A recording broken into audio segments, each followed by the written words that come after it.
Hello everyone, and welcome to our first live stream of 2022. We've been away for a little while over Christmas and New Year, but we are back and we are here talking with David Annandale. Yay! Hello and welcome back to the stream. Happy to be here. Yay. So, yes, we will wait for some people to join in, but while we are waiting, would you like to tell us a little bit about yourself and also about the book that we are going to be talking about today, which is The Reign of the Devourer? Well, I'm a university instructor and a writer of quite a few tie-in fiction novels now for both Black Library and Aconyte. And so, yes, here is the book, Reign of the Devourer, and which, since Dr. Doom is my favorite Marvel character of all, it's just been, I just love writing these books so much. It's a real treat. So it's, and also since horror is my great love, that was an even greater treat to be able to really push this book into that domain. Yes. And the fabulous artwork for that is done by Fabio Listrani, who also did the cover for the Harrowing of Doom, this one here. He's done a few of our covers for us. Yes, very talented, lovely artist. Beautiful art, yeah. I can't get enough of staring at that cover. Yes, I love all the big, bright, bold colors he uses. Yes, it's like my favorite thing. Yeah. And yeah, there's a link to Fabio's ArtStation account there if you want to see some of the other really cool stuff that he's been doing. He does some quite extraordinary tarot decks as well. Yes. Oh, it's so good. Oh, yay. Right. Okay. Well, let us jump into this. I should say as well, chat, if you have any questions, please do pop them into the chat. I can see everything that's going on in chat as we talk, so I can bring those up on the screen and we can ask those as we go through. Or there'll be a part at the end where you can put any other questions you may have as well. But yeah, let us dive in then. So tell us a little bit about The Reign of the Devourer. What can we expect from this, your second Dr. Doom book? Well, this, in a nutshell, is Dr. Doom having to fight against a plague of soul-devouring vampires called the Urvalak, who are created or fueled by this semi-sentient force called the Devourer, which Doom inadvisedly unleashes. Oh, dear. Yeah. It's pretty good at like accidentally doing something very bad. It always seems like a good idea at the time, and then okay, no, scratch that up to experience. So mentioned vampires in a sense, I suppose they've been like a staple of horror stories and poetry since like 1700s. So what is it that made you pick this particular horror trope for this story and to be an adversary of Doom? Well, after having done the Harrowing of Doom, and I was thinking about where I'd like to go next with the character, I can't remember exactly what train of thought took me down this path, but I suddenly had this idea of like what would Dr. Doom do if he were facing a Salem's Lot situation. So that was the core idea, and so initially actual vampires, and as we were going back and forth, Lottie and I, and then with Marvel on the premise, one of the things we ran into was if we went actual vampires, well, then we should have Dracula in the mix, and that started to create all sorts of other issues. So instead, for the story that I wanted to write, I decided, okay, let's come up with something that are vampire adjacent, but can go in some other directions and gives me a bit more leeway for the kind of story that I want to tell. And so hence the Urvalak. Are you a fan of vampires in horror movies? I know that I am. I love the things like Nosferatu, Carl Dreyer's Vampire from 1932, the Christopher Lee incarnation of Dracula, and Bela Lugosi's turns as well, various vampires. I tend to the vampires that I favor are the nasty ones. And some of the other, a lot of the other stuff from the 70s. So vampires from the Jose Larraz directed shot in England around the inevitable Oakley Court, and The Vampire's Night Orgy, a Spanish film. We're all kind of Oh the yes, kinds of yeah. things, yeah, the sort of things I that saw that you had an interview with Michael from Track of Words, and right. yes, Yeah. that's where that comes up. Yes, I was reading that yesterday. Yeah. The film is not quite as lurid as the title would suggest. It's not without its lurid elements, but it's not quite what you might think. But it's a nice dark Eurogothic from the 70s, and so those are the sorts of vampire stories that I like. I'm less drawn to the more romantic end of the vampire. Yeah, no sparkly diamond vampires. No, that's why my Urvalak look the way they do. Right? Yes. Yes. Less sexy vampires and more, oh, this is going to hurt me real bad vampires. Yeah. Yes. Less Robert Pattinson, more Max Schreck. Yeah. So, where in the Marvel comics universe does this story take place? Well, there's some deliberately vague aspects that also come with the fact that Aconyte's Marvel universe is a slightly parallel universe to the main Marvel universe, but within the broad history of Doom, this is taking place now 16 years into his reign, and so this would be before certain events have taken place. For instance, the death of Valeria, or the ultimate freeing of Doom's mother's soul from hell. So those things have not happened yet, just as kind of benchmarks of sort of the broad history of Doom in the Marvel universe. Excellent. So this is a sort of a loose sequel to The Harrowing of Doom, which was your first one that came out at the end of 2020 now. Yes. Is there sort of anything that we need to know from that one, or is it a standalone on its own? Will you gain any extra benefits from having read The Harrowing? I mean, you'll definitely gain more by having read The Harrowing of Doom, because the Reign of the Devourer essentially picks up where The Harrowing of Doom leaves off. Okay. But I do provide enough information to the new reader that you don't have to have read The Harrowing of Doom, but it does carry forward the characters from there. And what Doom is, the reason why Doom is what he's doing is he's seeking what he believes will be a physical embodiment of memory, something that will allow him to tap into all knowledge. And this is a result of his having briefly had all knowledge and then having had it taken away from him and in the events in the Harrowing of Doom. So he is bearing the scars of what happened there, as are Latveria and the other characters. Excellent. So yes, go and buy The Harrowing of Doom is what we're saying. Yes.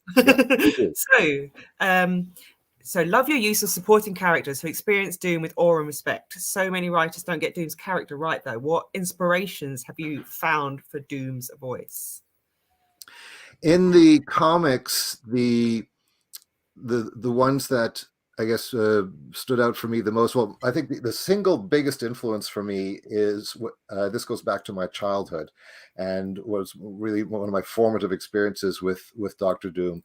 It was an issue of Supervillain Team Up, which was a reprint, in fact, of I think two issues of Astonishing Tales, I believe, and forgetting which for a moment. Which stories are which things are astonishing and which ones are amazing, but at any rate, it was in this two-parter in the original comic. Dr. Doom leaves Latveria for a little while, and he goes to the Riviera of all places, and causes havoc in casinos and things like that. Yeah, it's quite funny. But meanwhile, the Red Skull comes in and takes over Latveria, and so Dr. Doom has to come back and sort things out again. And that was such a huge.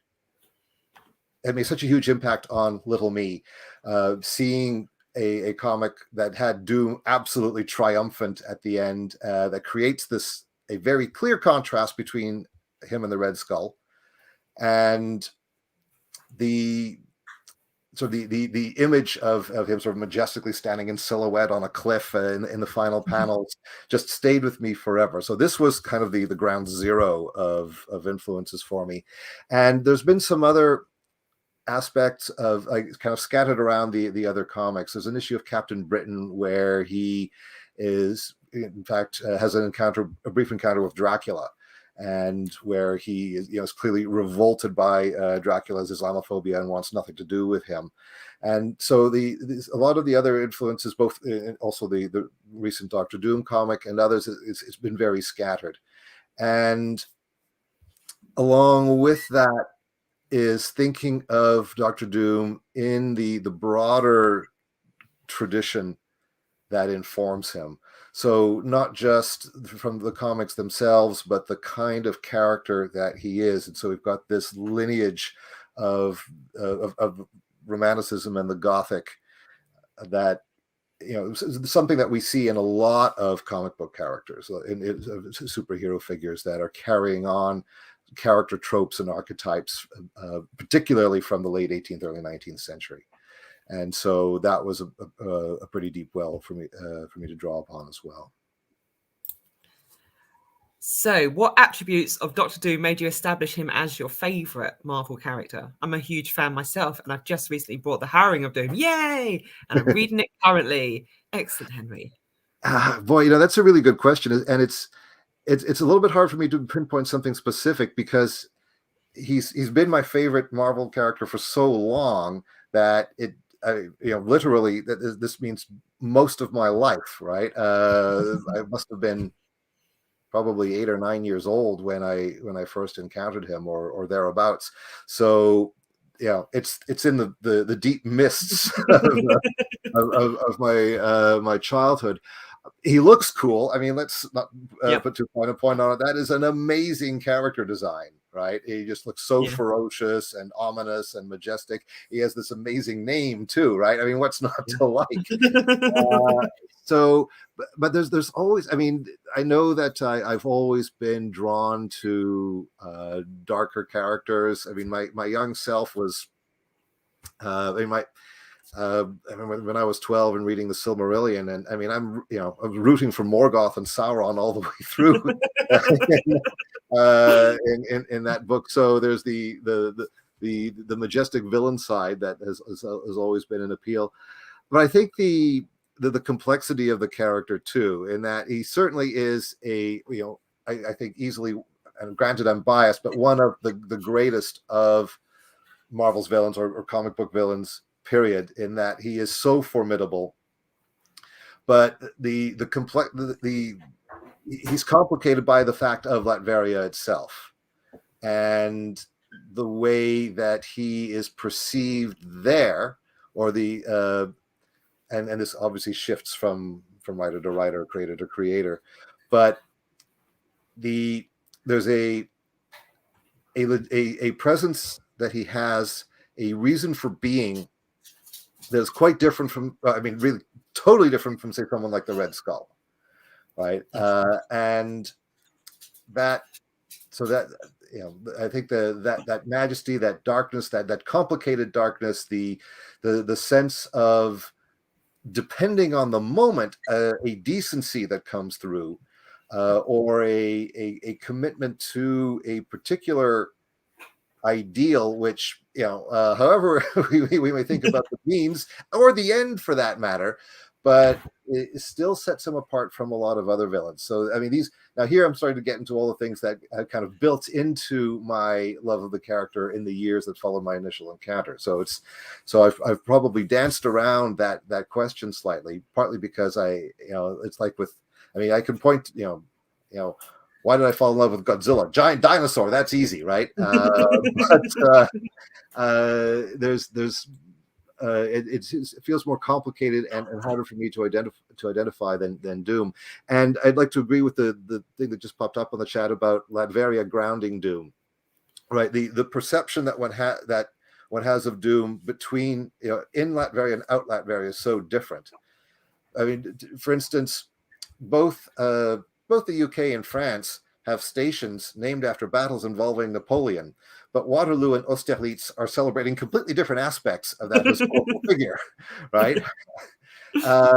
And so, I mean, without wanting to push that analogy too far, and Latveria creates this added possibility, and this is very much why I wanted to set these books in Latveria. For one thing, here's this space which is specifically for Doom, a sandbox for to play with that character in, but it's where we're going to get that more complicated vision of him. And also one of the reasons why I've set the books 15 years or so into his reign, so that he's been on the throne long enough for it to be an established fact of life for everyone in Latveria, but recent enough that certainly every adult in Latveria would remember what it was like before Doom arrived. And not to mention the people who were part of that previous regime still have their noses out of joint about no longer being in power, which is a thread that runs through both the Harrowing of Doom and Reign of the Devourer. So, going back to the book then, the story focuses on personal demons, especially Doom's sort of obsessive personality. What parts of Doom were most difficult to write for that, and which were the most fun when dealing with? I think the most fun is when he gets to do things like like be majestically powerful, or put people in their place, be scarily tyrannical, and that sort of thing, or when he just cuts loose, and so we get his power at full bore. I think the difficulty or the challenge is rather than, let's say, a specific aspect, but a constant one of the balance, in that having the Latveria setting has all of the benefits that I mentioned before, but the tricky part is remembering that he's still a supervillain, right? Yep. That not to go so far into showing why Latveria, why he's arguably a good thing, or certainly a better thing than what was there before, and make him too heroic, right? So it's trying to walk that line that keeps him in the supervillain is present enough, or the anti-heroic aspect that grays the area a little bit in this context. Yeah, I imagine it must sort of be, that must be the tricky part, is that Dr. Doom is seen as he is a bad guy, he is a villain, an anti-hero, and making sure that the reader sort of sympathizes with him as they're reading it, but also remembers that he is also a tyrant. Right. So, I mean, he's the Captain America. Exactly. I mean, Latveria, sure, that it has universal healthcare, universal basic income, free education, all the stuff that allows you to reach your full potential to be useful to Dr. Doom, right? So there's that, there's all the stuff that allows you to flourish, as long as you are but it's all all for Doom, right? So there's that complicating aspect, and you can see, if you look at the different interpretations of him through the years. I mean, one of the other challenges, but also joys, about working with such a character who's been around for well over half a century now, is all the different ways in which different creators view him. And for instance, the line about how far he'll go to a particular end will shift, right, depending on who's writing that story, sometimes within the same series. So that so then each of us has our own take on him, and what feels right within this huge spectrum of visions of the character almost as if each comic was another parallel universe or parallel reality, if you will. And not all of these different things can possibly be reconciled, nor are we expected to after 60 years. Yes. Yeah. Do you think a dictatorship like Doom's would work in the real world? I mean, I think, well, on one hand, I'm drawing for Doom and Latveria on inspiration from the real world, or at least things, attempts at things in the real world. But for it to actually work, you would need the actual Doctor Doom. Right, so you would, like not an equivalent of the actual one with all of his powers and all of his genius and all of his technology and all of the things that are absolutely impossible. Right, this is in the realms of fantasy. So, so the short answer would be no. You would, and I think and that's why also, I suppose coming back to the question of challenges, right? Just like. If I'm writing Warhammer 40K, I don't want to suggest that this is a good idea. So when we say would the dictatorship like this work, what do we mean by work? Exist, or be a good thing? There's a careful line to thread here. But again, I would come back to the fact that the only way that this could could exist would be if Dr. Doom himself existed. Excellent. So, D. Murphy says the story of Doom's father has not yet been fleshed out and explored in any of the Marvel comics. Is that something that you've ever thought of exploring? Not a great deal. I've sort of certainly drawn upon the story of his father and things that happened to flesh out the backgrounds of the book, though inevitably I think my attention has gone more towards his mother and her background. Certainly there's no denying that his father provides some interesting possibilities there. And certainly at this particular stage, I haven't myself thought much about bringing that out more and how that would affect the Doom of the present. But it's a very interesting question. So, what do you think it is that draws us as readers to the Antihero? Well, they get to break the rules. They get all the best lines and all the best costumes, right? They get to look so cool doing all of this stuff. There's the we've got such a long tradition of that being drawn to the anti-hero, the bad boy, or well, for that matter, the femme fatale. So there's these are the people who are doing the things that it's fun to imagine doing, but we wouldn't actually want to do it for real. But I think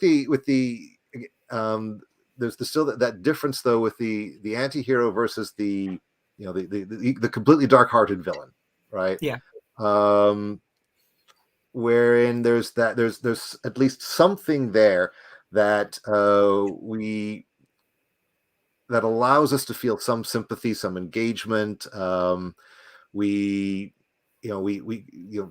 to, I hesitate to use the word, or I have to use the word admire cautiously here, in very specific or fragmentary aspects. But I think that again, that complexity and bundle of contradictions is something that that draws us to them. Yeah, I sort of agree. As I said it, I was like, oh yeah, whenever I play Mass Effect, I always play as a renegade femshep because I just love really?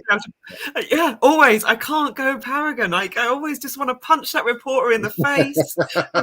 I like giving all the snarky comments. It's like my favorite thing. I can't play as like the nice person. I'm nice to my team, but to everyone else, I'm like, pew, pew, pew, I'm the best. I mean, it's funny. I It's mean, more totally fun. drawn to anti-heroes in fiction and in movies and in what I write. I'm always going to the monsters and the anti-heroes. But in games, I mean, in Mass Effect, I'm always a paragon. In Fable, I played it once as the where going for the dark side, where you wind up growing horns Yeah. and have a halo of flies and things like that. And but I could never do it again. In every other playthrough, I've been a saint. I just feel too guilty. Oh, I always like to run around and be. Yeah. This is my favorite. Every time I play it, I think I'm going to do it differently this time. No, I can't. The dark side always calls me. Well, would you like to meet Doom ever? Buy him a pint, maybe have a chat with him, hang out. Well, theoretically, yes. Practically, I'm not sure whether he'd like to meet me. Right? The idea of I'm not sure how Doom regards the idea of hanging out. You know, uh, he doesn't seem Don't to see him do a putting lot his of feet that, up watching right? some Netflix. Yeah. He doesn't seem to be very much on the chill side of things. But nonetheless, given a chance, it would certainly be. It'd be hard to resist finding out how it would go. What was your favorite scene to write in the book? I don't know that I have a favorite. There were a whole bunch that I really, really enjoyed doing. There's a scene where two of the supporting characters where Kariana Verlak is in danger and Elsa Orloff is looking for her, and racing to the rescue. I really, really enjoyed that. Some of the there's a scene on the bus, which is one of my nods to Salem's Lot, that I had enormous fun doing, and also a lot of the scenes between Doom and Orloff, which allowed me to sort of play on the charisma, the dark charisma that Doom has, and how someone as principled as Orloff nonetheless is sort of pulled over the event horizon of the black hole that is Doom, and becomes a willing part of what he is doing. So a lot of the scenes between the two of them were enormous fun to write. So I have a question from Lottie, who's your editor.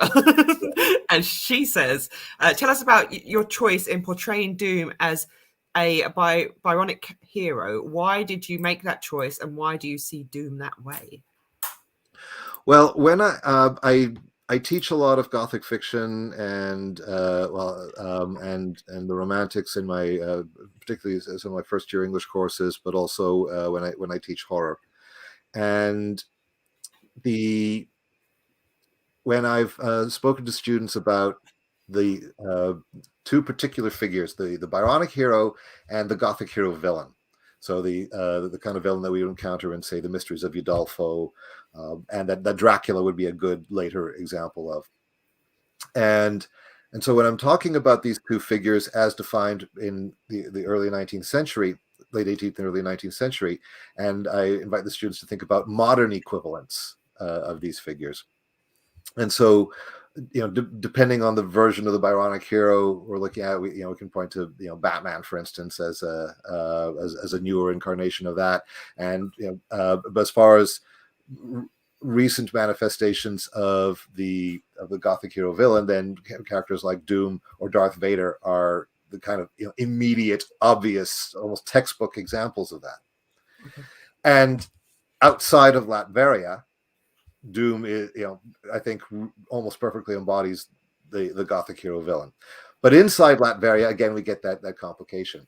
And that the fact is too that the line between the Byronic hero and the Gothic hero villain is a blurry one, right? Exactly, which side of the line does the character fall on? The fact that the Byronic hero has a self-generated moral code of some kind, it gives us that perhaps that line. But exactly what is that code? How dark or light is it on all of these things? And especially if you look at something like Byron's Manfred, where the title character is really going pretty far into the dark there.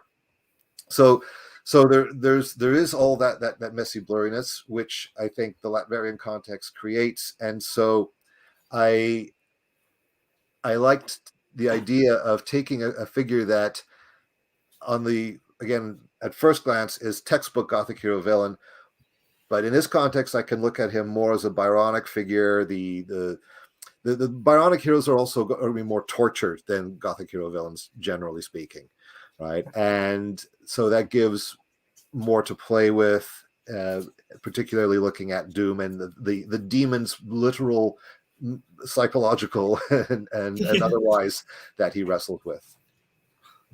That's really interesting. I feel smarter for that. Woo! So Henry says he would really love to see MCU's take on Doctor Doom in a more modern 21st century scenario. Can you see Doom in that way? Well, I mean, I imagine sooner or later we will, right? We've had a few stabs at Doctor Doom, but I think we're still waiting for the right one. And so I'm cinematically, so I'd like to see that too. Who do you think would play him in an MCU film? Yeah, I have no idea, because the problem is when I thought about this, like the first thing that came to mind would be Michael Fassbender, right? But he's already played a Marvel villain, and Mads Mikkelsen actually was, I think, that's who I meant, who first came to mind. But same thing there, right? In fact, just about every I thought about Chris, now his name's gone out of my Hugo Weaving, who certainly demonstrated that he can do cape and mask very well in V for Vendetta, but then again he has already done the cape and mask thing. And then I suddenly feel very old realizing that Fellowship of the Ring was 20 years ago. So so that's the thing. Again, with Mads Mikkelsen being the most obvious candidate for me that sprang to mind, but he's he's already there in Doctor Strange. So dang. I'll be very curious. I'll be dying to see who finally does get cast. Yeah, that'd be very cool. Okay, so moving away from the book, I've got just a couple of questions that I like to ask about, like, your actual writing process and things like that. So how long do you spend researching before beginning this book? Reading comics. Well, I mean, yes. I mean, the good answer would be to say my entire life. Right? But, if I could go back to 8-year-old me and tell him, you know what you're going to get to do, he'd probably faint. Well, especially if you saw me coming from the future. But it varies enormously from book to book, and also deadline to deadline. So I don't know. I don't have a specific research period. I mean, I know there were.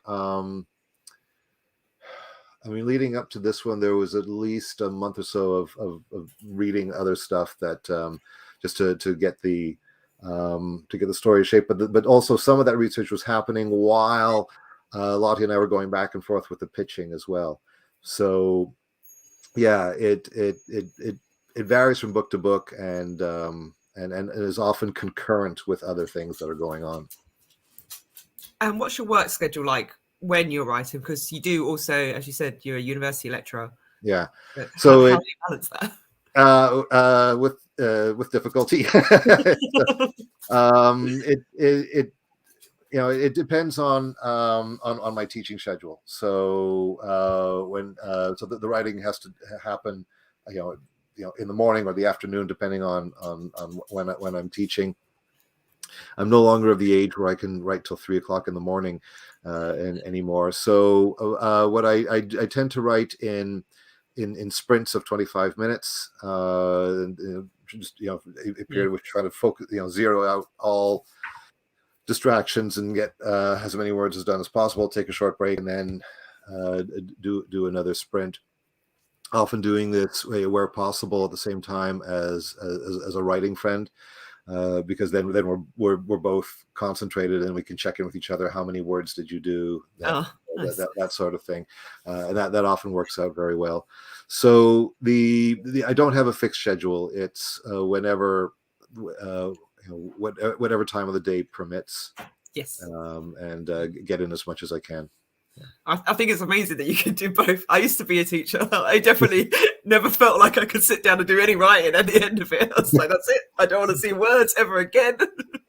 Well, yeah, I mean, deadlines certainly concentrate the mind wonderfully, Yes. and but it's also I mean, it makes a difference to I mean,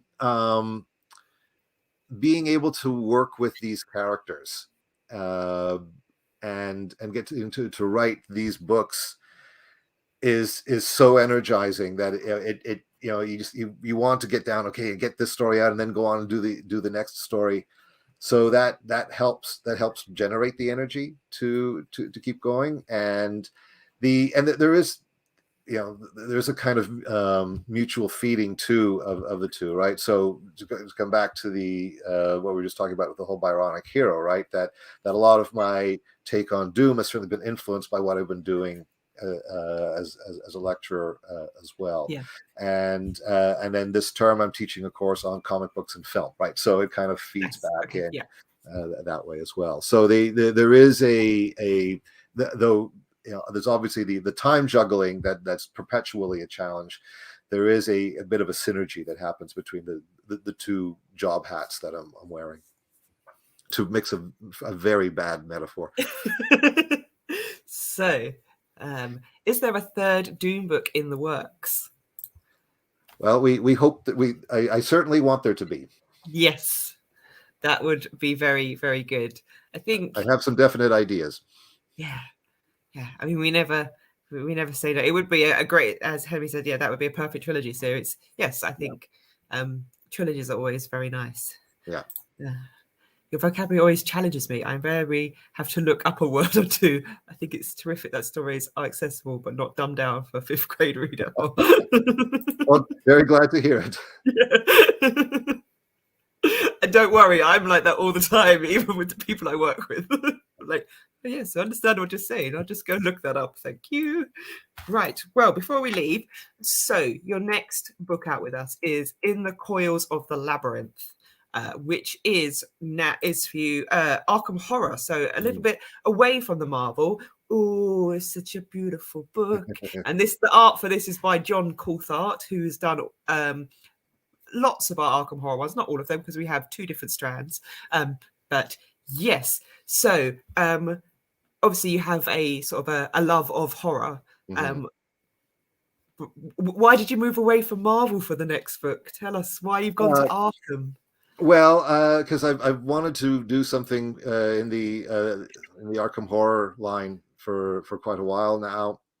I mean, again, the horror connection. I mean, how could I not, right? So there's that, but I've been reading. I mean, certainly, Lovecraft's Cthulhu mythos were a formative influence on me in my early teens, and afterwards. One of my early short stories that I sold is in fact a Cthulhu story, a final draft that appeared in the anthology Dead But Dreaming. And that those visions of cosmic horror and so forth. That is certainly an influence in so much of my work. I mean, and you certainly can see it in the Dr. Doom books as well. So I've had a chance to do a short story for the Devourer Below, and then there we go. So I really wanted to be able to do a full novel set in Arkham Horror, and I am having so much fun writing this. I mean, whenever I get to do a full-on horror novel, it's a delight. And I've never just the setting is something very different for me too, right? Writing a book set in the 1920s, that's that in itself is I keep using the word fun, but it's true, right? And I get to play around, with. In fact, there's I get to draw on some of the same influences literarily that are present in Reign of the Devourer too, because I, looking back to some things in the early 19th century as well. So, yeah, it's a great another great sandbox to play in, and to try to do a book worthy of that cover. Yeah. Oh, yes, there's cover. Oh, it's so good. Yeah, they're my favorite ones. No, I can't choose. I keep saying that's my favorite one. I can't choose. All of my covers are beautiful. Yay for us. So thank you everyone for coming along. We have been talking about The Reign of the Devourer by David Annandale. It is out in paperback in the US and coming to paperback in the UK in April, and 28th of April. There we go. And also it's available globally in ebook. So if you can't wait and you're in the UK, you can get it on ebook now. You can read that on your Kindle or any other ebook reading device. It's available everywhere. So yes, thank you everyone for coming along. David, have you got anything else to plug before we leave? Well, the audiobook of Curse of Honor, my Legend of the Five Rings book for Aconyte is now out. So if you'd like to hear the book, like to listen to the book, that's a chance now. And I guess I have a novella in the Harrowing collection from Black Library. That's my most recent book out there. Oh, and it's got the cool rogue lady that I love with a lantern on the front of it. Yeah, that's right. I like Harrowing. I've been playing Underworlds a lot, so wonderful. Yay. Okay, well, thank you everyone for coming along. Henry says thank you so much for this and have a good day. Looking forward to more updates on Doctor Doom. And you can see my profile picture is Doom. I approve. Yay. Oh, thank you. Perfect. Thank you everyone for coming along. And we will see you in 2 weeks' time when we talk to Evan Dickon about To Chart the Clouds, which is our next L5R book. So talk to you later. Bye. Bye.